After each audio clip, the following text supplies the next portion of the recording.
This is a question I received in our students community. Explain the reason for negative working capital gap, how to interpret it. And I'm using the abridged balance sheet here. It's a balance sheet of a real company and I have just abridged it. So you can see the composition of the current assets here. They have inventory, let's say figures are in millions. Inventory 520 million, receivables 477 million, other current assets. And on the liability side, basically the current liability side, you could see sundry creditors and other current liabilities. So it seems like they are basically enjoying the cash credit facility and they are seldom using the limit. They are not at all using the limit. And why they are not using the limit? It's because the need for using the limit is not at all arising here. And for that the reason is this negative working capital gap. How that works? Look at here. The total current asset is 1524 and the sources that are available for funding this current asset is 1564. So here the sources, which is basically current liabilities, are greater than current assets. I think it's like this. Sundry creditors of 860 is used for funding inventory of 520. It means there is still something excess. That is, they have availed credit from suppliers and they have used that for acquiring inventory. Probably some of the inventory got converted into receivables, but still suppliers are not yet paid. Here I do not know whether the suppliers were not paid on account of delayed payment or whether the suppliers are within the credit period. That I'm not sure.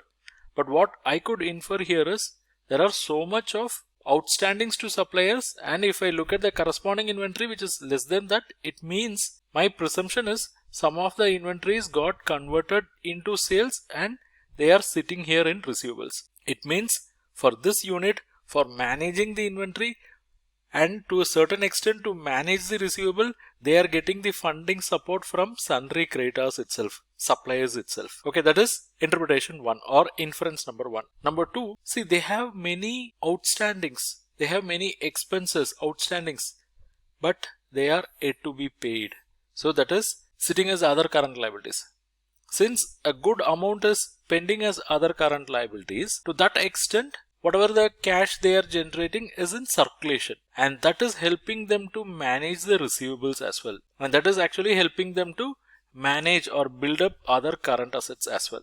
So in this case they have built up current assets of 1520, which is funded by sundry creditors and other current liabilities itself. So a need for another person stepping in and funding is not arising here.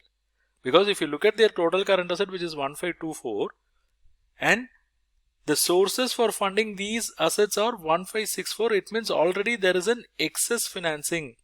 It means to the extent of 40, there is a diversion of short-term funds for long-term purpose. So here the net working capital is already negative here. So when the net working capital is already negative, where is the question of bankers stepping in and funding? Because here their current asset built up is already funded by these two set of people. So if at all a bank has to come in, it would be possible only when this entity reduces the dependence on outsiders. Because here if you see, if you look at this total composition, there is no long-term fund contribution at all.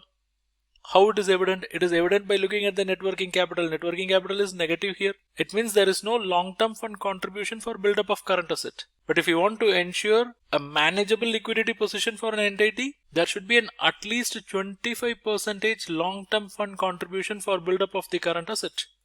Here entire current asset they have built up using current liability, and thankfully there is no bank finance. It is managed with suppliers funds and other current liabilities. Okay. So the reason for negative working capital here is there is no long-term fund contribution for build-up of current asset. They are managing the show with sundry creditors and other current liabilities. There is actually a diversion of short-term funds for long-term purpose. And what we could infer on the face is inventory is looking like funded by suppliers. It may be within the credit period or beyond the credit period, that has to be looked into. And they also have lot of other current liabilities. And why they have so much of other current liabilities pending? So this is also an indication that they have liquidity strain.